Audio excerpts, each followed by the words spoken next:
എല്ലാവർക്കും പുതിയ വീഡിയോയിലേക്ക് സ്വാഗതം. ഇന്ന് നമ്മൾ നിൽക്കുന്നത് തൃശ്ശൂർ പുത്തമ്പള്ളിക്കടുത്തുള്ള ഒരു മാർക്കറ്റിലാണ് കേട്ടോ. നമ്മൾ വെറുതെ ക്രിസ്മസ് ആയ കാരണം ഒന്ന് കറങ്ങാൻ വേണ്ടി ഇറങ്ങിയതാണ്. അപ്പോൾ ക്രിസ്മസ് ആയ കാരണം കൊണ്ട് തന്നെ നല്ല രസമുണ്ടായിരുന്നു കാണാൻ. ഈ ഷോപ്പിലൊക്കെ നല്ല റേറ്റ് കുറവാണ് കേട്ടോ. ട്രീ അലങ്കരിക്കാനും പുൽക്കൂട് അലങ്കരിക്കാനായിട്ടുള്ളതിനൊക്കെ നല്ല റേറ്റ് കുറവാണ്. 5 രൂപ തൊട്ടിട്ടൊക്കെ തന്നെയാണ് സ്റ്റാർട്ട് ചെയ്യുന്നത്. പക്ഷേ ക്വാളിറ്റി കൂടുന്നതിനനുസരിച്ചിട്ട് റേറ്റ് കൂടുന്നുമുണ്ട്.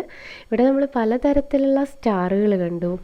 പിന്നെ അതുമാത്രമല്ല, എല്ലാ ഷോപ്പുകളും ഒരുവിധം ഷോപ്പുകളിലും ഇതൊക്കെ തന്നെയാണ്. എല്ലാം ഒന്നിനൊന്ന് മെച്ചം തന്നെയായിരുന്നു. അത് കഴിഞ്ഞ് നമ്മളിതേ ഒരു ഷോപ്പിൽ കയറി. ഇവിടെ കയറിയ വഴിക്ക് തന്നെ അവിടെ നിന്നുള്ളൊരു അലങ്കാരം അത് വലിക്കാൻ നോക്കി, പക്ഷെ കിട്ടിയില്ല. അത് കഴിഞ്ഞ് നമ്മൾ കുഞ്ഞു കുറച്ച് സാധനങ്ങൾ അവിടെ നിന്ന് മേടിച്ചു.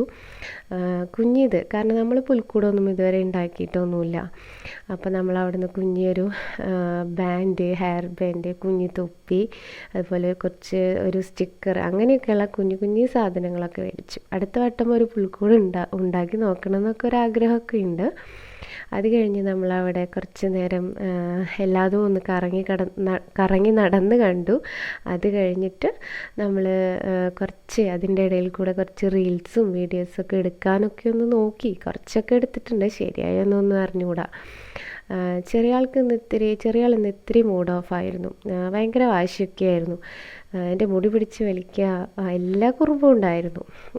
അപ്പോൾ ആ ഷോപ്പിലെ ചേച്ചി ആളൊന്ന് ചിരിപ്പിക്കാനൊക്കെ ഒന്ന് നോക്കി, പക്ഷെ ആൾ ഭയങ്കര ഗൗരവത്തിലായിരുന്നു.